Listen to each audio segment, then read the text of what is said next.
Tsipras is again in Brussels today. What can we expect from him at this point?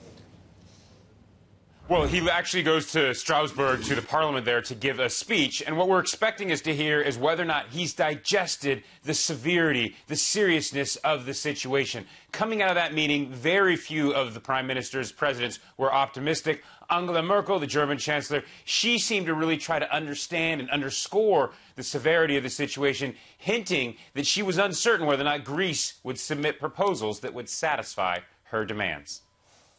You don't see me as somebody who is optimistic today. I'm just briefing you on the meeting of the Eurozone Council members at level of heads of state and government that was a very serious one. And I also tell you that we will meet again on Sunday, first in the format you have seen today, and then later on in a format of 28. So I think that this announcement in itself already shows the situation is fairly serious.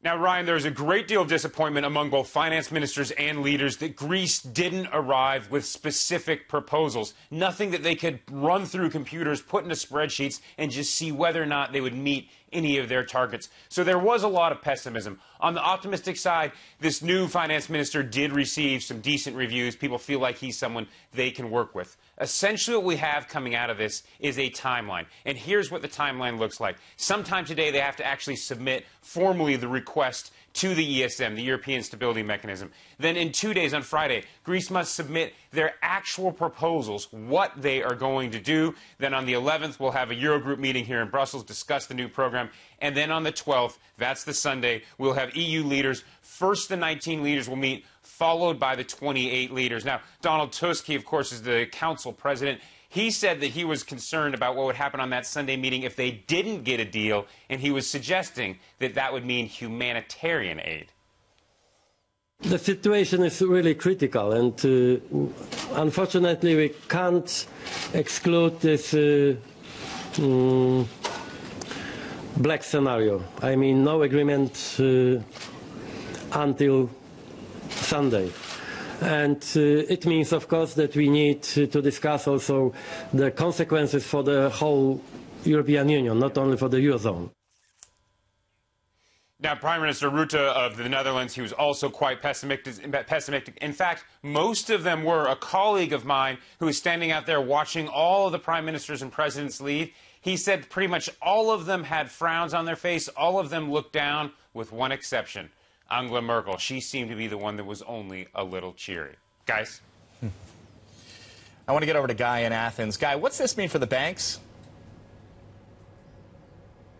Well, Mr. Draghi was at the meeting, and apparently he briefed that the Greek banks probably have until the end of the week, and after that some sort of action is probably going to be needed. We find ourselves in a very difficult situation here in Athens.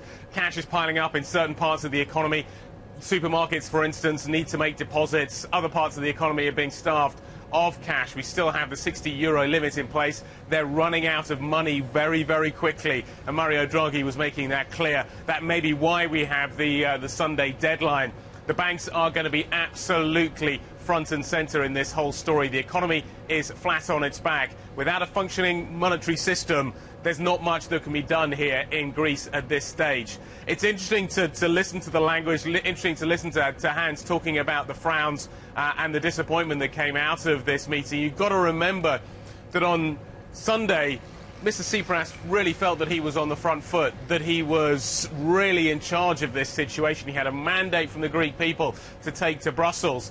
That has turned out maybe not to be the case. He's certainly not giving the impression at this stage that things are going to change. Take a listen.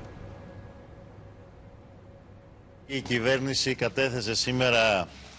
talks were held in a positive atmosphere. The procedure is going to be fast, very fast, and will start in the next few hours with the aim of concluding at the end of the week at the latest. But there's nothing of substance there, is there? There's nothing that indicates to the Greek people that actually Mr. Tsipras is going to change course. And he's certainly not preparing the Greek people for that move. He fought very hard for that no vote. To suddenly turn round and accept all of the Greek creditors' proposals, I think would be very difficult politically here in Athens. Here in Athens, he's on the front foot. In Brussels and Strasbourg, maybe not so. And that really, I think, highlights the problems that we face here. The Greek government feels like it's in charge of the situation. Ultimately, though, it's going to find it very difficult to deal with the creditors. Guys, back to you.